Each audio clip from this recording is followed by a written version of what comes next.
Hello friends, आपका स्वागत है हमारे इस यूट्यूब चैनल पे। मैं आशा करता हूं कि आप सभी स्वस्थ होंगे। इस वीडियो में हम चेन्नई जोन के कैंडिडेट के लिए दो महत्वपूर्ण अपडेट लेकर के आए हैं। पहला अपडेट है री मेडिकल से संबंधित, दूसरा है सेकेंड डीवी के कटऑफ से संबंधित। हालांकि सेकेंड डीवी कितने सीट पर आना है और कितना कटऑफ कम हो सकता है, इसके रिगार्डिंग मैंने एक वीडियो कल के डेट में मैंने अपलोड कर दिया है और उम्मीद है कि आप लोगों ने उसे देख भी लिया होगा। तो मैं सबसे पहले बात कर लेता हूं कि कुल कितने सीट होने वाले हैं। अगर जैसा कि मैंने बताया, कुल मिलाकर के 576 जो है सीट वैकेंट है, जिस पर कि सेकेंड डीवी आना है, ऐसा मैंने बताया था। लेकिन एक्चुअली वो डाटा उतना नहीं है। दरअसल क्या है कि कुछ उसमें री मेडिकल वाले कैंडिडेट जो कि टेम्प्रेरी अनफिट जिनको किया गया, वो कैंडिडेट भी शामिल थे। हालांकि मैं उस वीडियो में ये बताना भूल गया, लेकिन मैंने डाटा जो कुछ भी शेयर किया वो पूरा मैंने सब कुछ बताया कि कितने कैंडिडेट का रिजल्ट दिया गया, कितने कैंडिडेट को फर्स्ट पैनल में नाम आया है और कितने का सेकंड में इंक्लूड करने के बाद कितने सीट वैकेंट रह गए।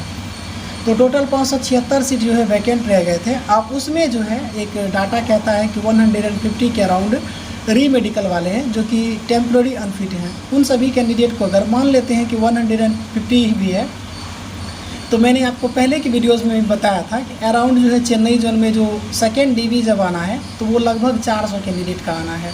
सेकेंड डीवी की बात कर रहा हूँ मैं, जिसमें कि टेम्प्रेरी अनफिट वाले हैं, उनको अगर हम साइड करके रखें तब पर भी।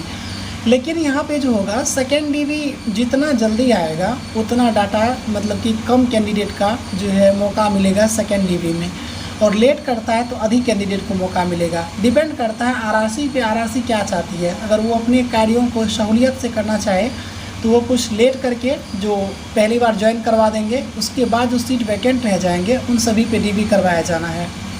और जैसा कि मैंने बताया था कि 10 मई, चूँकि 9 मई और 10 मई मैं दोनों दिन पेरम्बूर का जो रेलवे कल्याण मंडपम है जहाँ पे कि रीवेरिफिकेशन हो रहा है, वहाँ पे मैं गया था। तो वहाँ पे मैंने देखा कुछ कैंडिडेट वहाँ पहुँचने के बाद भी वहाँ से निकल के बाहर जा रहे थे। बाहर जाने का मतलब क्या था कि उनका एनटीपीसी में लेवल 5 में या लेवल 6 जो स्टेशन मास्टर वाला था, उधर कितना का ज्वाइनिंग लेटर आ गया, तो वहाँ पहुँचने के बाद भी स्किप कर रहे हैं।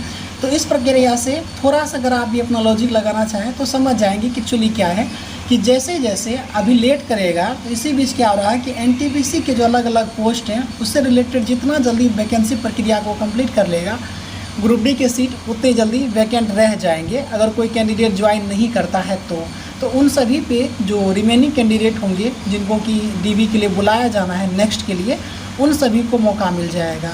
तो ओवरऑल अगर निष्कर्ष बताएं तो 400 प्लस सीट पे जो है अराउंड 500 के आसपास रख लीजिए कि 400 प्लस रख लीजिए, 400-450 के आसपास कैंडिडेट का जो होगा सेकेंड डीवी जो है लगभग 400-450 नए कैंडिडेट को मौका मिलेगा सेकेंड डीवी में। सेकेंड डीवी, थर्ड डीवी ये जब तक कंप्लीट करवाया जाए।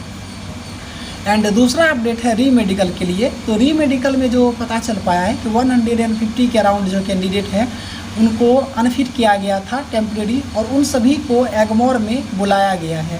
तो इस वीडियो को जो देख रहे हैं, अगर आपके कोई रिलेटिव है जिनका संबंध चेन्नई जोन से था, जिन्होंने फॉर्म भरा था, तो उन तक आप साझा कर देंगे। क्योंकि अगर कुछ कैंडिडेट का ईमेल के द्वारा मैसेज नहीं भी जाता है तो उसमें डायरेक्टली कह दिया गया है कि उन सभी को एगमोर पहुँच जाना है 26 मई के डेट में।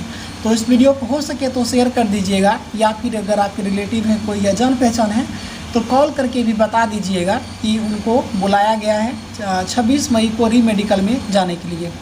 एक बार उन्हें ज़रूर कह देंगे कि रिपोर्ट कर देने के लिए। अब तीसरा अपडेट बात करें। तीसरा अपडेट कुछ नहीं है, ये मेरा अपना अनुभव है, वो मैं आपके साथ साझा कर रहा हूँ।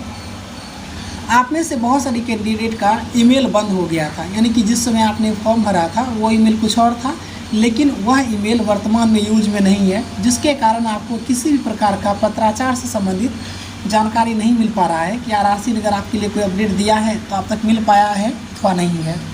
तो मैं इसके रिगार्डिंग में आपको पुष्टि कर दूं कि 9 और 10 मई को, जैसा कि मैंने बताया कि मैं गया था रेलवे कल्याण मंडपम पेरम्बूर में, तो वहाँ पे क्या हुआ कि रीवेरिफिकेशन के लिए जो कैंडिडेट को बुलाया जा रहा था, तो एक ऑलरेडी एक फ़ाइल बना हुआ था, एक फाइल उठाया जा रहा था, कैंडिडेट का नाम बुलाया गया, फिर कैंडिडेट गए अपना डॉक्यूमेंट लेकर के फिर चेक करवा लेते थे।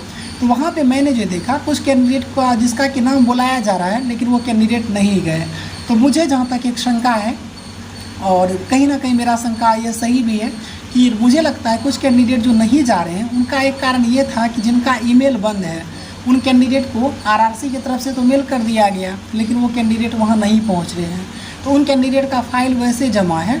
तो एक अनुमान ये है और होगा भी यही कि उन सभी कैंडिडेट का ज्वाइनिंग थोड़ा लेट होगा जिनका ईमेल बंद पड़ा है, तो उनको बाय पोस्ट के द्वारा जो कॉल लेटर भेजा जाएगा तो उसको उसी के अकॉर्डिंग करना होगा। क्योंकि किसी भी कैंडिडेट से पूछ लेंगे, जिनसे अगर आपसे संपर्क हो, पूछिएगा कि रेलवे कल्याण मंडपम पेरम्बूर में जिनका हुआ था, वहाँ पे ऐसे बहुत सारे कैंडिडेट का नाम बुलाया जा रहा था, लेकिन वो वहाँ पे वेरिफिकेशन नहीं करवा रहे थे। तो वो ऐसे ही कैंडिडेट होंगे जिनका कि ईमेल बंद था, कोई जानकारी नहीं मिल पाई होगी। और अदर पोस्ट की बात करें, आप लोगों ने काफ़ी हमसे पूछा है कि मेरा ईमेल यूज में है लेकिन फिर भी कोई मैसेज नहीं आया है। तो जिनका ईमेल यूज में है, जो आपने फॉर्म के भरते टाइम दिया था, तो जो वाला मतलब ईमेल आप उस समय दिए थे, वही ईमेल अगर वर्तमान में यूज में है तो आप लोगों को घबराने का कोई मतलब नहीं रह जाता है, क्योंकि कोई जानकारी होगा तो वो आपके ईमेल पे भेज ही दिया जाएगा। घबराने का जो है वो उनको है जिनका ईमेल यूज में नहीं है। तो यही है कि आप लोग में थोड़ा ज़्यादा बेचैनी है, और स्वाभाविक है, काफ़ी लंबा समय लग रहा है तो थोड़ा थोड़ा बेचैनी होना भी ज़रूरी है, स्पेशली पॉइंट्समैन वालों के लिए। तो भाई लोग, आपका ट्रेनिंग होना है तो उसका एक निश्चित प्रक्रिया है। अगर आप लोगों को लगता है कि फालतू का मगजमारी करके या परेशान रह करके आप हैप्पी रह सकते हैं तो रह लीजिए, उसके बारे में हम मना भी नहीं करेंगे। आप लोगों को लगता है कि फालतू का मगजमारी करके इस चीज़ को लेकर के कि ज्वाइनिंग कब आना है, तो लगे रहिए, हम इसके बारे में कोई आपको शायद सांत्वना नहीं दे पाएंगे, क्योंकि जो चल रहा है वो सब चल रहा है। मैं खुद आया था 10 को मुझे बुलाया गया, मैं 8 को यहाँ पे आ गया और 16 तक हम खुद रुके हुए हैं। तो बताइए हम क्या कर सकते हैं इस कंडीशन में। यहाँ पे बुलाने के बाद अगर आपको 15 दिन रोक देगा तो कितना अजीब सा लगेगा। इसलिए थोड़ा लेट से भी अगर आ रहा है तो धैर्य बनाए रखें, ज्वाइनिंग तो होना है ही। चलिए, इस वीडियो में इतना ही, मिलेंगे किसी नेक्स्ट वीडियो में, तब तक के लिए धन्यवाद।